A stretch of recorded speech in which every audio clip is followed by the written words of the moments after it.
हजारों बच्चे खूबसूरत होते हैं, इसीलिए मेरे पूरे परिवार के सदस्य हैं। तो मेरे लिए कोई ऐसा खिलाड़ी नहीं जो मेरा फेवरेट हो, सबके सब मेरे फेवरेट हैं क्योंकि सब पे हमारी जीवन है। फैंटास्टिक। आपने एक खूबसूरत सा गाना लिखा है, गाया है और उसमें डांस भी किया है। उसकी 2 लाइनें हो जाए सबके लिए, उसके बाद हम बिग स्क्रीन पर प्ले करेंगे आपका गाना। वो नंबर 1 ट्रेंडिंग भी कर रहा है, उसका टीजर भी ट्रेंड कर रहा था। यस, नंबर 2 पे टीजर है, नंबर 1 पे गाना ट्रेंड कर रहा है। थैंक यू सो मच मेरी ऑडियंस को कि आप लोग इतना प्यार। अरे कि मारे ना छक्का मारे चौवा,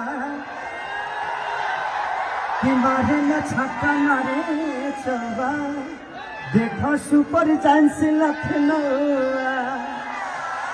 तो थैंक यू सो मच कि आप इतने प्यारे हैं और आप सबके बीच में पहली बार मैं जीवन में टाइम निकाला हूँ और आप सबके लिए कि आपने इतनी मोहब्बत दी।